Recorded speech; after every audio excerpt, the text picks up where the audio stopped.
Bueno, la reina Jezabel, la mujer que desafió al cielo. Imagina por un momento el rostro del mal absoluto.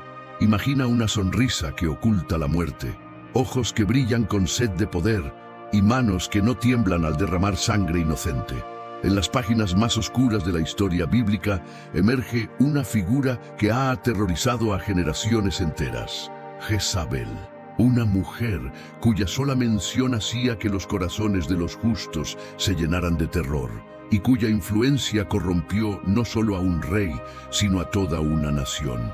Esta no es simplemente la historia de una reina malvada, es el relato de cómo una sola persona puede convertirse en el instrumento de destrucción espiritual de todo un pueblo. Es la crónica de una batalla épica entre el bien y el mal, donde los cielos mismos parecían temblar ante la audacia de una mujer que se atrevió a declarar la guerra contra el Dios Todopoderoso. El viento del norte sopla sobre las colinas de Israel, llevando el eco de gritos desesperados y el aroma metálico de sangre derramada. En los altares paganos, el humo negro se eleva hacia el cielo como una afrenta directa al trono divino. Y detrás de todo este horror, con una corona sobre su cabeza y poder absoluto en sus manos, se encuentra Jezabel, la mujer que convirtió la adoración en abominación, la justicia en tiranía y la fe en terror. Jezabel nació en las costas del Mediterráneo, en la próspera ciudad de Sidón. Era hija de Etbaal, rey de los sidonios, un hombre que no solo gobernaba con puño de hierro, sino que también servía como sumo sacerdote de Baal, el dios de las tormentas. Desde su infancia, Jezabel respiró el aire venenoso de la idolatría. Sus oídos se llenaron con cánticos blasfemos, sus ojos contemplaron rituales que habrían horrorizado a cualquier alma piadosa. En los templos de Sidón, donde el incienso se mezclaba con gemidos de víctimas sacrificiales, la pequeña princesa aprendió que el poder se obtiene a través del terror, que la autoridad se mantiene mediante la crueldad y que los dioses recompensan a quienes no tienen piedad. Cuando alcanzó la edad adulta, Jezabel había sido moldeada en el yunque de la maldad pagana. Su belleza era innegable, pero venenosa, como la de una serpiente que hipnotiza antes de atacar. Su inteligencia era aguda como una daga, dedicada enteramente a la manipulación y destrucción, y su ambición era tan vasta como el mar, dirigida hacia la dominación absoluta. El destino la llevó a cruzar el mar hacia Israel. El rey Acab había decidido fortalecer las alianzas políticas a través del matrimonio, pero al elegir a Jezabel como esposa, no sabía que estaba introduciendo un cáncer espiritual que se extendería por toda la nación como una plaga mortal. Cuando Jezabel llegó a Samaria, los verdaderos adoradores de Jehová sintieron un escalofrío recorrer sus espinas, como si la muerte misma hubiera tomado forma humana. Desde el momento en que puso sus pies en el palacio real, comenzó a tejer una red de corrupción que se extendería por todo el reino. Su primera víctima fue su propio esposo. Con susurros venenosos durante las horas silenciosas de la noche, envenenó la mente de Acab contra los caminos de Jehová. Le hablaba de los supuestos beneficios de adorar a Baal, contrastándolos con lo que llamaba la rigidez aburrida de la adoración hebrea.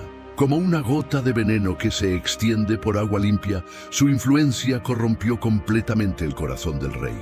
Pero Jezabel tenía planes más ambiciosos que simplemente corromper a su esposo. Para establecer verdaderamente el reino de Baal en Israel, necesitaba eliminar toda oposición. Y la oposición más peligrosa venía de los profetas de Jehová. La campaña de terror que desató contra los profetas fue sistemática y brutal. Cuando encontraban a estos hombres de Dios, la muerte que les esperaba no era rápida ni misericordiosa. Los profetas fueron crucificados en las puertas de las ciudades, quemados vivos en altares dedicados a Baal, arrojados a pozos profundos para morir lentamente. Sus gritos de agonía se mezclaban con cánticos blasfemos de sacerdotes paganos. El terror se extendió por Israel como una plaga. Las familias piadosas se escondían en cuevas, temiendo que sus vecinos los denunciaran como seguidores del Dios verdadero. Los altares de Jehová fueron derribados y reemplazados por santuarios paganos donde se practicaban rituales que habrían hecho sonrojar a las naciones más depravadas. Si esta historia te está cautivando, si sientes la tensión en cada palabra, dale like a este video y suscríbete al canal. Lo que está por venir te dejará sin aliento. Comparte esta historia porque el mundo necesita conocer la verdad sobre el poder destructivo del mal. Mientras tanto, en el palacio real, Jezabel celebraba cada victoria con banquetes suntuosos. Había importado 450 profetas de Baal y 400 profetas de Asera, instalándolos en cámaras lujosas mientras el pueblo de Dios moría en las calles. Pero incluso en las horas más oscuras, Dios no había abandonado a su pueblo. Había otro, un hombre cuyo nombre se había convertido en pesadilla para Jezabel: Elías el Tisbita. Este profeta del fuego había aparecido como un rayo en noche clara, y su mensaje era claro como el filo de una espada. No habrá lluvia ni rocío en estos años, sino por mi palabra. La sequía que siguió no fue simplemente ausencia de lluvia, fue una demostración del poder divino. Los cielos se volvieron de bronce, el sol se convirtió en enemigo cruel que quemaba los campos y secaba los ríos hasta convertirlos en lechos de polvo agrietado. La verdadera batalla se libraría en el Monte Carmelo, en un enfrentamiento que quedaría grabado como uno de los duelos más épicos entre la fe y la idolatría. El desafío de Elías fue simple pero devastador: que se reuniera todo Israel con los profetas de Baal en el Monte Carmelo. Allí se determinaría quién era el Dios verdadero. Cuando llegó el día, la tensión era tan espesa que se podía cortar. Miles de israelitas se reunieron en las laderas del monte. Los falsos profetas llegaron con túnicas ceremoniales, incensarios dorados y amuletos de plata. Pero Elías llegó solo, vestido con túnica simple de pelo de camello. Cuando habló a la multitud, su voz resonó como rugido de león. ¿Hasta cuándo claudicaréis entre dos pensamientos? Si Jehová es Dios, seguidle, y si Baal, id en pos de él. La prueba fue clara. Cada lado prepararía un sacrificio sin encender fuego.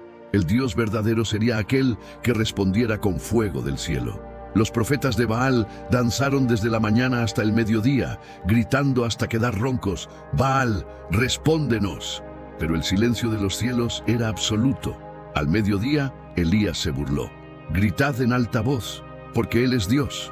Quizá está meditando o duerme y hay que despertarle». Los falsos profetas se cortaron con cuchillos, cubriendo el altar con sangre, pero aún así no hubo respuesta. Cuando llegó la tarde, Elías reconstruyó el altar de Jehová, colocó la leña y el sacrificio, y ordenó que derramaran agua sobre todo 3 veces, hasta que llenó la zanja alrededor. Luego oró: «Jehová, Dios de Abraham, de Isaac y de Israel, sea hoy manifiesto que tú eres Dios en Israel. Respóndeme, para que conozca este pueblo que tú, oh Jehová, eres el Dios». La respuesta fue instantánea y aterradora. El fuego de Jehová descendió como rayo cegador, consumiendo no solo el sacrificio, sino las piedras del altar y hasta el polvo, lamiendo toda el agua. La multitud se postró gritando: «Jehová es el Dios». Elías ordenó capturar a todos los profetas de Baal y los ejecutó en el arroyo de Sisón. La sangre de los falsos profetas tiñó las aguas, llevando su culpa hacia el mar como ofrenda de justicia. Cuando Jezabel recibió la noticia, su reacción fue explosiva. Sus gritos de furia se escucharon por todo el palacio. Su respuesta fue inmediata. Envió un mensajero a Elías con un juramento que helaba la sangre: «Así me hagan los dioses, si mañana a estas horas yo no he puesto tu persona como la de uno de ellos». Jezabel había perdido una batalla importante, pero estaba lejos de admitir la derrota. La oportunidad perfecta se presentó cuando Nabot se negó a vender su viña al rey Acab. Nabot poseía una viña hermosa junto al palacio, una herencia ancestral conectada a la promesa divina sobre la tierra. Cuando Acab le ofreció dinero por ella, Nabot rechazó: «Jehová me guarde de darte la heredad de mis padres». Acab regresó al palacio deprimido, se acostó y se negó a comer como un niño malcriado. Cuando Jezabel lo encontró así, su reacción fue de desprecio frío: «¿Eres tú ahora rey sobre Israel?». levántate y alégrate, yo te daré la viña de Nabot. Lo que siguió fue una demostración maestra de maldad pura. Jezabel escribió cartas en nombre de Acab y las envió a los ancianos de la ciudad de Nabot. Ordenaba que proclamaran ayuno, pusieran a Nabot en lugar prominente y colocaran 2 testigos falsos para acusarlo de blasfemia contra Dios y el rey. Los ancianos, corrompidos por años de terror, ejecutaron el plan al pie de la letra. Los falsos testigos pronunciaron sus mentiras, y la multitud tomó a Nabot y lo lapidó hasta la muerte.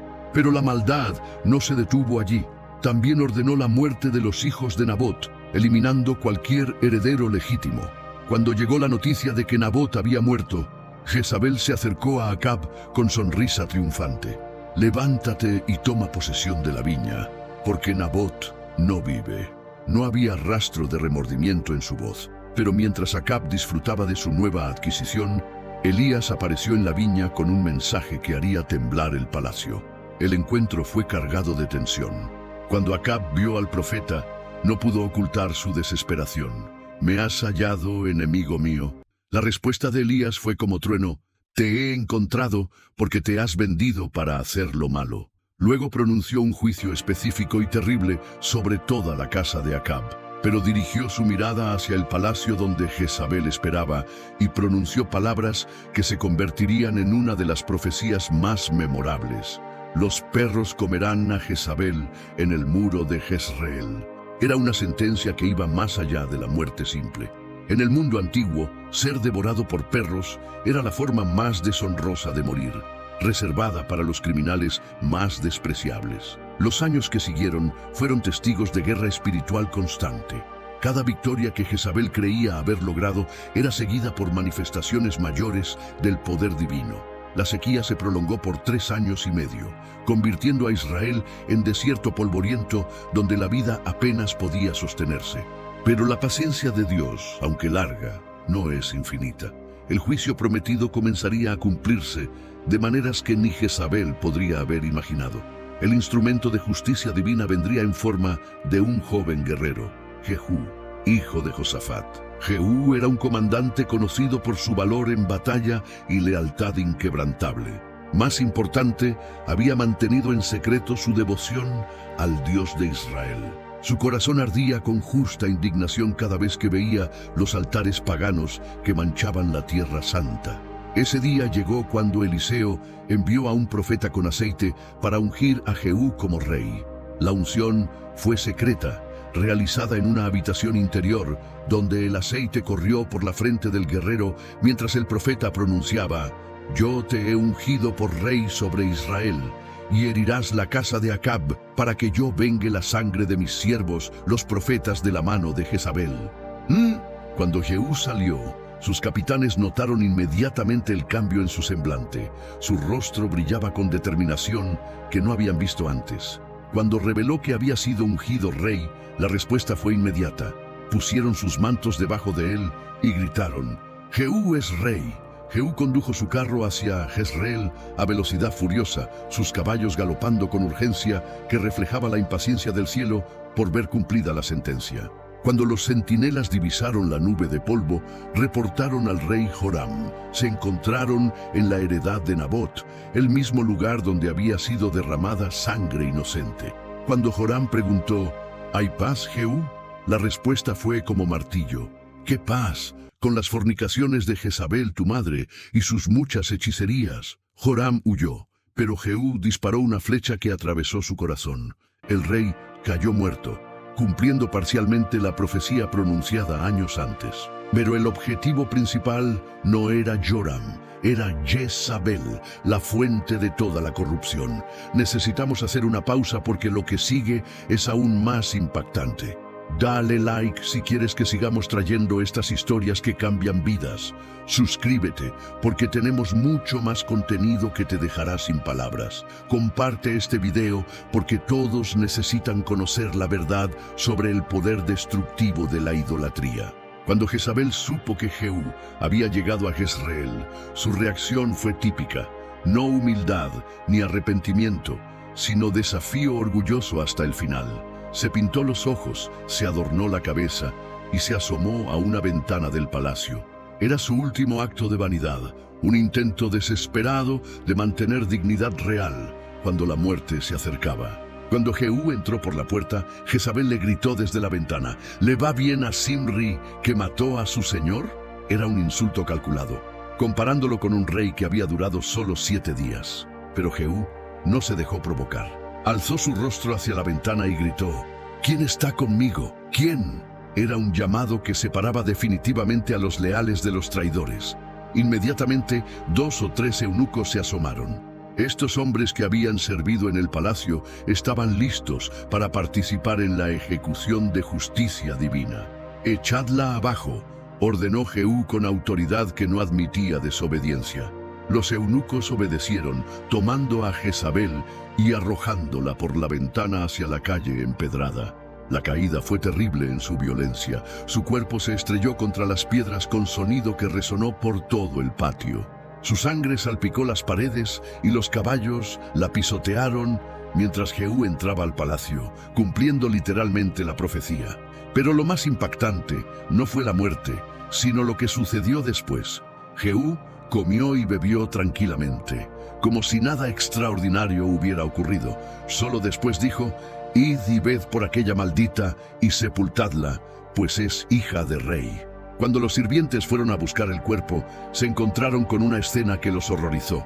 Todo lo que quedaba era el cráneo, los pies y las palmas de las manos. El resto había sido devorado por perros callejeros, cumpliendo exactamente la profecía de Elías: «Los perros comerán a Jezabel». Era un final que iba más allá de la muerte simple. Jezabel, obsesionada con poder, belleza y reconocimiento, había sido reducida a algo tan despreciable que ni siquiera se podía identificar su cuerpo. La que había exigido adoración terminó siendo comida por perros. La que había derramado sangre inocente vio su propia sangre manchar las calles. Pero el juicio no se detuvo con Jezabel. Jehú eliminó completamente la casa de Acab. En Samaria vivían 70 hijos de Acab. Jehú escribió cartas desafiando a los gobernadores. Si querían defender la dinastía, que escogieran al mejor heredero y pelearan. La respuesta reveló cuán completamente el terror había paralizado a los defensores. 2 reyes no pudieron resistirle. ¿Cómo le resistiremos nosotros? Los hombres de Samaria, aterrorizados, obedecieron la orden horrible de matar a los 70 hijos y enviar sus cabezas a Jehú. Jehú también concibió un plan brillante para eliminar a todos los adoradores de Baal. Proclamó una gran fiesta en honor a Baal, declarando que lo serviría mucho más que Acab. Invitó a todos los profetas, siervos y sacerdotes de Baal, declarando que cualquiera que faltara sería ejecutado. Los adoradores de Baal acudieron en masa, llenando el templo de extremo a extremo. Cuando Jehú se aseguró de que solo estaban los siervos de Baal, dio la señal. Sus soldados entraron con espadas y comenzaron una masacre que no dejó a ninguno con vida. Después quemaron las estatuas, destruyeron el templo y lo convirtieron en letrina pública. Con estos actos, Jehú había cumplido completamente su misión: destruir a Baal de Israel, eliminar la casa de Acab y vengar la sangre de los profetas. La muerte de Jezabel marcó el final de una era de oscuridad espiritual, pero también sirvió como advertencia eterna. Su historia se convirtió en símbolo de lo que sucede cuando el poder se combina con maldad, cuando la influencia se usa para corromper y cuando la rebelión contra Dios se lleva a sus conclusiones lógicas. Las consecuencias de la influencia de Jezabel se extendieron mucho más allá de su muerte. La corrupción espiritual había infectado también a Judá a través de su hija Atalía, quien intentó destruir toda la descendencia real cuando su hijo murió. Solo la intervención milagrosa salvó a un niño de la línea davídica. El legado de destrucción que Jezabel dejó fue asombroso. No solo corrompió a Israel espiritualmente, sino que lo debilitó tanto que se volvió vulnerable a ataques extranjeros. Más devastador fue el daño espiritual. Generaciones enteras crecieron sin conocer las verdaderas leyes de Dios. El sistema de justicia había sido completamente corrompido. Los testigos falsos eran recompensados mientras los verdaderos eran ejecutados. Los inocentes eran condenados mientras los culpables compraban su libertad.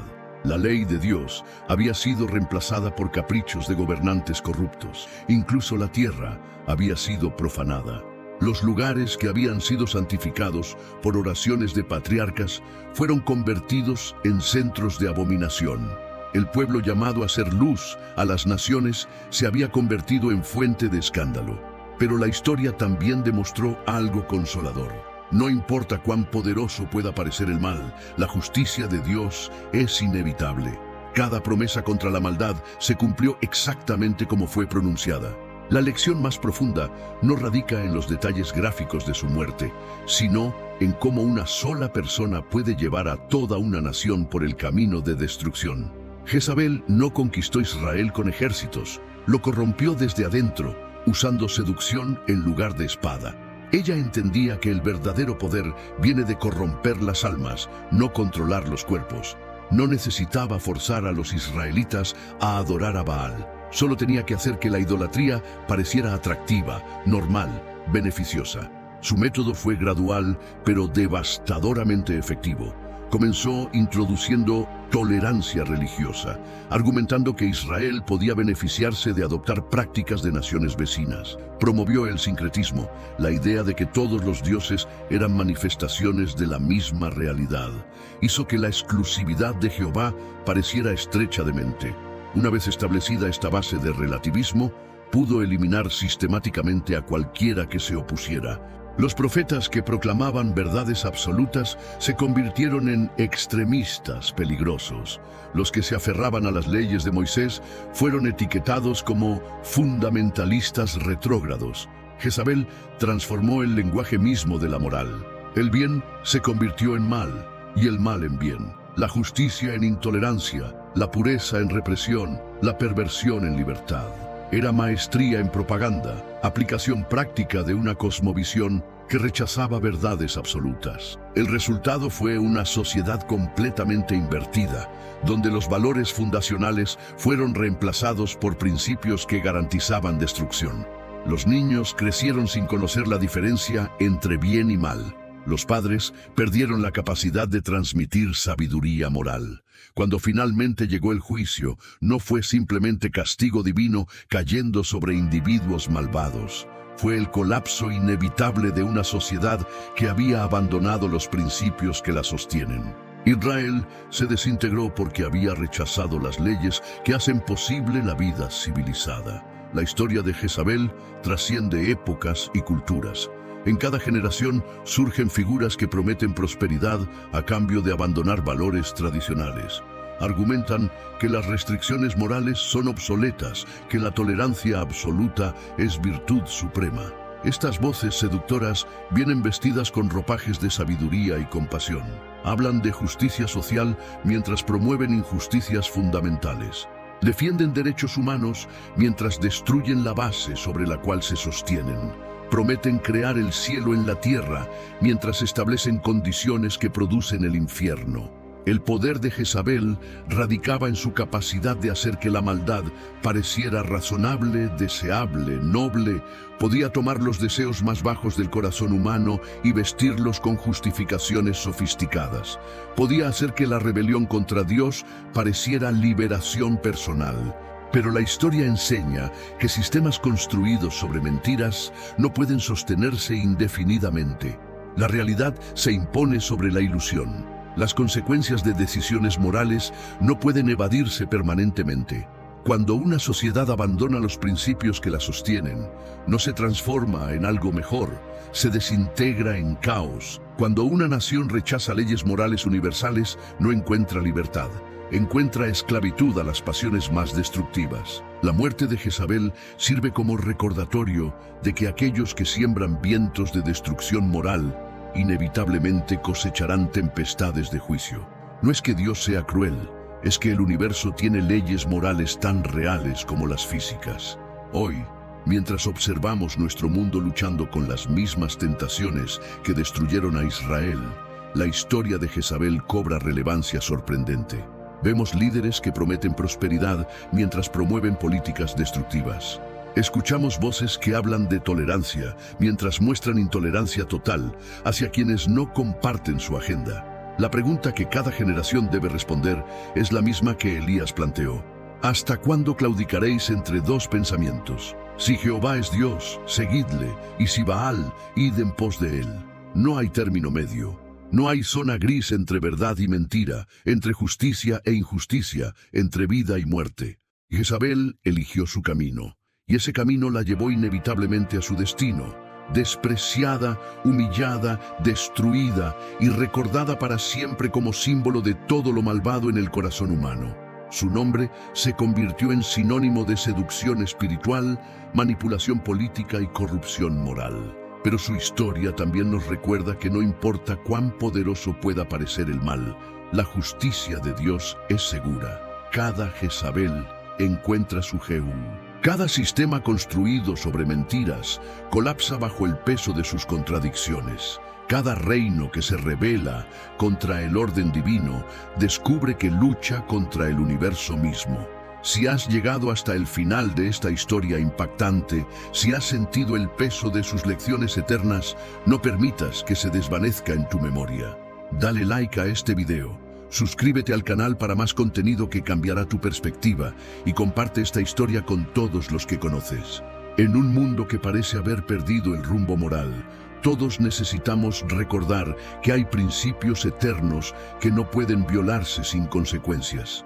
Al final, nos encontramos con una verdad tan relevante hoy como hace 3000 años, que las decisiones morales tienen consecuencias eternas, que el poder sin principios conduce a la destrucción, y que aquellos que eligen la maldad eventualmente descubren que han elegido su propia ruina. La historia de Jezabel no es solo crónica antigua. Es un espejo en el cual cada generación puede ver sus propias tentaciones, decisiones y consecuencias potenciales. Es advertencia eterna de que la maldad, sin importar cuán atractiva parezca, lleva siempre al mismo destino: destrucción total, humillación completa y una memoria que sirve como advertencia para todos los que vengan después. La historia de Jezabel ha terminado, pero sus lecciones son eternas. Que sirvan como guía mientras navegamos las complejidades morales de nuestro tiempo, recordando que nuestras decisiones de hoy determinarán el mundo que dejaremos a las generaciones futuras.